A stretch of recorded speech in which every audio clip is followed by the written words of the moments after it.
Bonjour, je m'appelle Erika Zewski, j'ai 27 ans, j'habite en Suisse, je suis française et je suis orthophoniste. J'ai écrit Sornettes aux vérités. Ce qui nous a tous attirés en tant qu'écrivains dans ce prix aussi, c'était l'idée que donc on aurait chacun à choisir un filleul.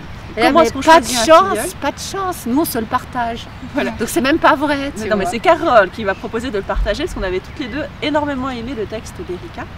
Et l'idée c'est qu'on choisit, on propose d'ailleurs plusieurs textes qu'on est d'accord pour parrainer.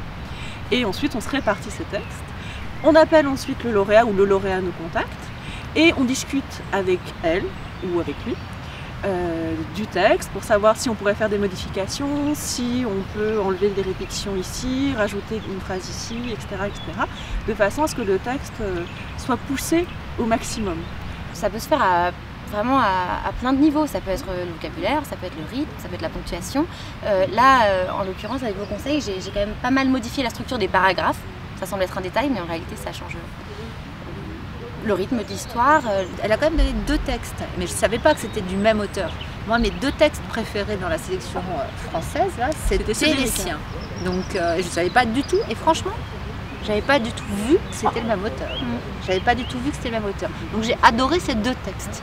Dans la nouvelle gagnante, par exemple, le personnage, le narrateur, dit qu'il est aveugle, et donc elle nous offre une vision du monde qui est la vision littéralement d'un aveugle. C'est-à-dire qu'on va entendre, on va sentir, par le nez, mais par le toucher aussi, le monde.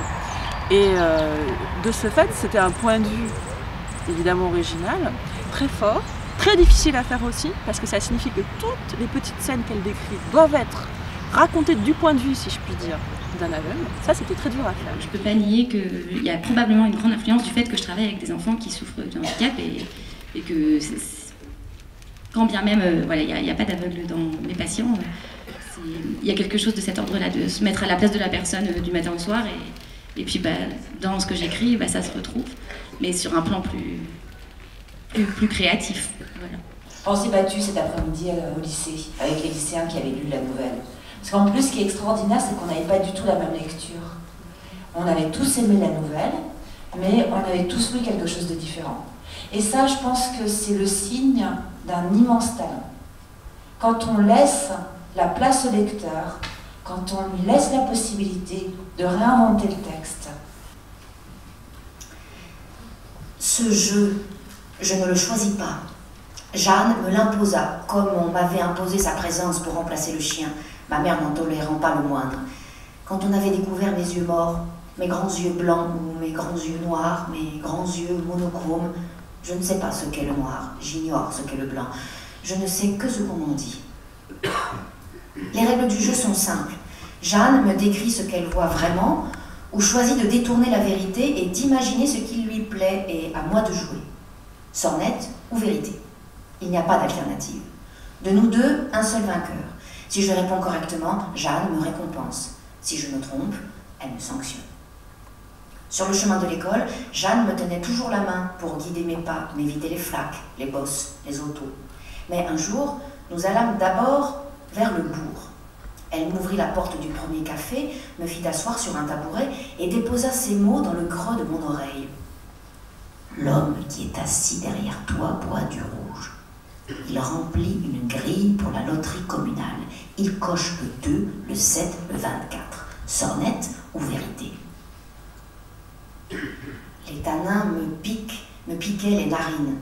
Le frottement du crayon qui dérape sur le billet, le choix hasardeux des numéros, à l'heure où l'œil n'est plus suffisamment clair pour distinguer le 1, du 2, du 3, à l'heure où le bras ne contrôle plus le geste et renverse une soucoupe, rien ne m'échappait. Vérité?